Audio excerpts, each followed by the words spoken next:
before the king, Esther was chosen. I am not surprised, Misha. She is well reported on by everyone, even by those who are hoping to replace Vashti. Did you ever see Vashti? I did see her once, just once, and I can tell you, she is nothing like Esther. In what way? Vashti is proud and haughty. People avoid her like a locust plague. But Esther, you just cannot dislike her or even be jealous of her beauty. She has it, but she does not flaunt it. Bow before Haman, first prince of Persia. Misha, look, it is one of the princes. Bow before Haman, first prince of Persia, by order of King Ahasuerus.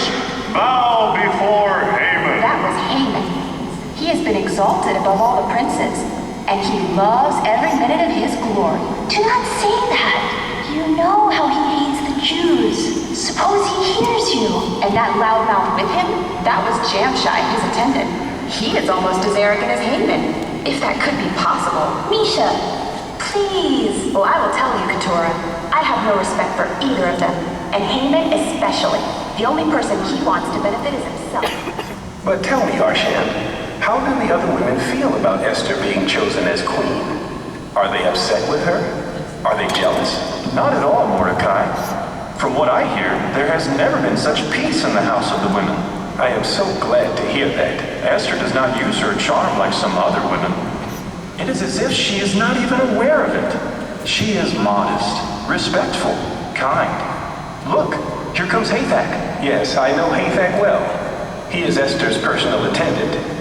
May you have peace, Hathach. You bring good news, I hope. I do. Harbona, court official of the king, has sent me to inform you concerning the word that you spoke against Bigthan and Teresh. Yes, and it was reported to the king by Esther. And a thorough investigation was made.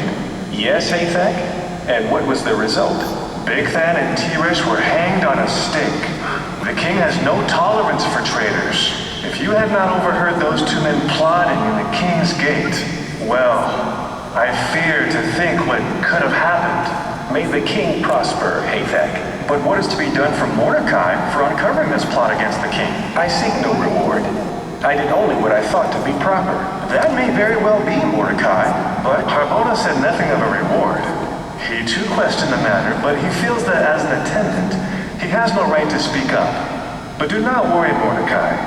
He plans to refer the matter to Memucan so that the princes can speak in your behalf. Ah, Prince Memucan, may you have peace. May you have peace, Arsham, and you too, Mordecai. You speak well, Hathach, and what Hathach has just reported is true, Mordecai. But what the king will do to reward you, we do not know.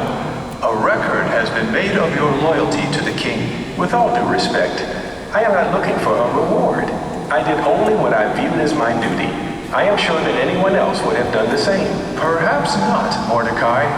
Bigthan and Teresh are not the only ones who would like to see the king deposed. Please, Arsham and Hathach, could I speak to Mordecai alone? You are a good man, Mordecai, and a trusted servant at the king's gate. The exposing of Bigthan and Teresh is the talk of the king's court.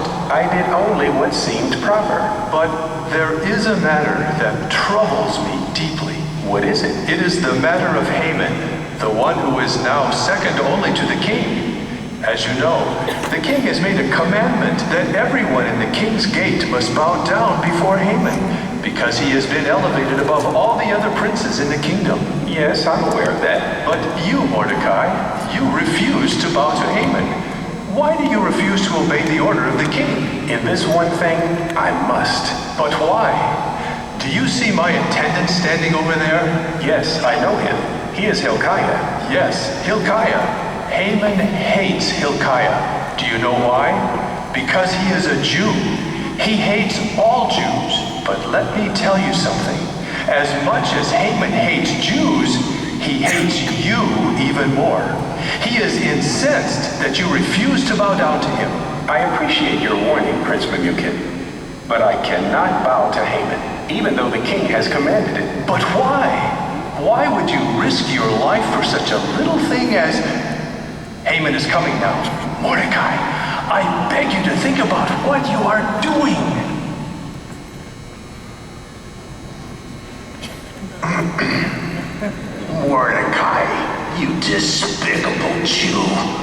Why are you continually sidestepping the commandment of the king? I do not disobey the commandment of the king, Haman. I am a loyal subject of King Ahasuerus. All the king's orders I readily obey, but in this one matter I cannot. How dare you refuse to obey the order of the king, to give honor to the one whom the king has exalted above all other princes?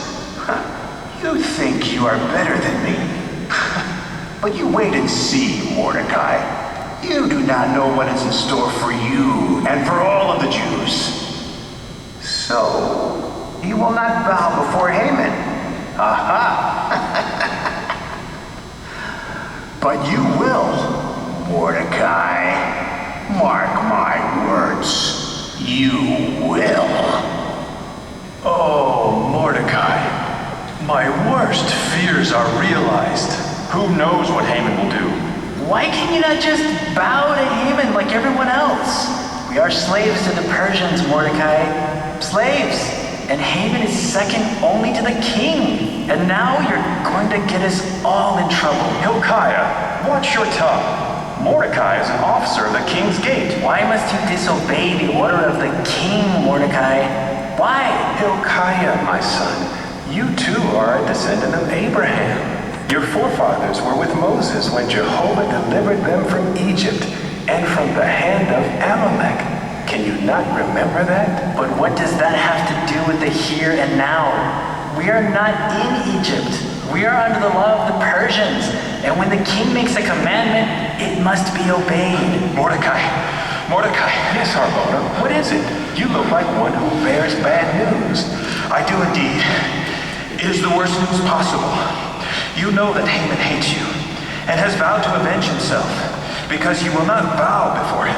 Yes, Harbona. Speak, Harbona. What is it? What has happened? Haman had the king sign a decree against the Jews. Alas, our poor people. Our doom is sealed. I overheard Memucan and Karshina discussing it just a few moments ago. It seems that Haman has offered to pay into the king's treasure 10,000 silver talents of his own wealth 10,000 silver in order to expedite the matter. But what is the decree, Harbona? What will the king do to the Jews? I do not know, but it must be a fearful thing because Memucan and Karshina were both extremely agitated. Oh, Mordecai, how could you have been so thoughtless? You, a court official who sits in the king's gate, and now you have brought calamity upon us. We are finished.